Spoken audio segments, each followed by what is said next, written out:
Pinagtibay ni Pangulong Ferdinand R. Marcos Jr. ang Enhanced Fiscal Regime for Large-Scale Metallic Mining Act na layong gawing mas simple at patas ang sistema ng pagbubuwis sa pagmimina. Si Kenneth Pasyente sa sentro ng balita. Sa layuning maiayos ang pagbubuwis ng pagmimina sa bansa, pinirmahan ni Pangulong Ferdinand R. Marcos Jr. ang Republic Act 12253 o ang Enhanced Fiscal Regime for Large-Scale Metallic Mining Act. Batas na layon na gawing simple at patas ang sistema ng pagbubuwis sa mga mining company sa Pilipinas. Sa ilalim nito, tatanggalin ang tax distinctions na binabase sa mining agreements. Titiyakin din na patas na makukuha ng gobyerno sa mga minahan ang buwis sa pamamagitan ng pag-impose ng royalty sa mga minahan na nasa labas ng mineral reservation. This reform mandates mining companies that operate within the government's designated mining sites to pay a royalty of 5% of their gross output. Those operating outside mineral reservations, on the other hand, will be subject to a margin-based royalty on income from metallic mining operations. It also imposes additional taxes when a company's profit margin exceeds 30%.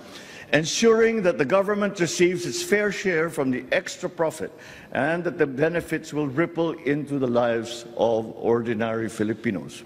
May probisyon din ang batas na ring fencing na pumipigil sa mga kumpanya na bawasan ng buwis sa pamamagitan ng pagsasama-sama ng kita at lugi mula sa iba't ibang proyekto. Dagdag pa ng Pangulo, pinalalakas ng batas ang mga mekanismo para sa transparency at accountability. When collecting taxes, each mining contractor is recognized as a separate taxable entity. This prevents the consolidation of income and expenses of all mining projects by the same taxpayer. Gone are the days when a mining contractor can bury its profits beneath the weight of losses. No longer can we use the one project's failure to conceal another project's success.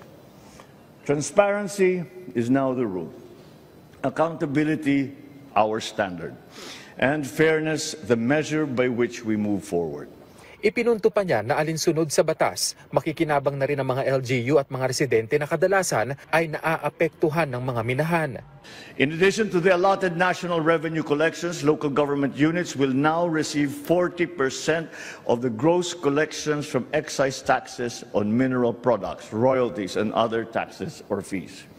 This ensures that the communities who bear the brunt of mines will also experience their benefits. Meanwhile, 10% of royalties from government-designated mining sites will go to the Mines and Geosciences Bureau and the Metals Industry Research and Development Center.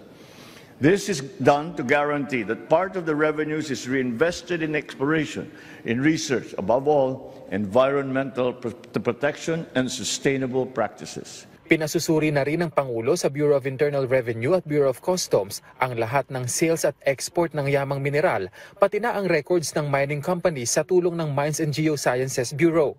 Ikinalugod naman ni Special Assistant to the President for Investment and Economic Affairs Secretary Frederick Go ang naturang batas.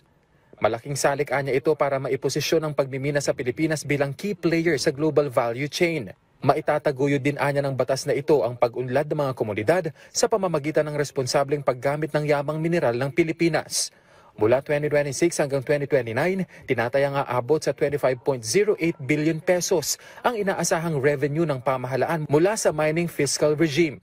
Maliban sa inaasahang dagdag kita sa kaban ng bayan, itinutulak din ng batas ang responsableng pagmimina at mas matibay na proteksyon para sa kalikasan. Kenneth Pasyente, para sa Pambansang TV, sa Bagong Pilipinas.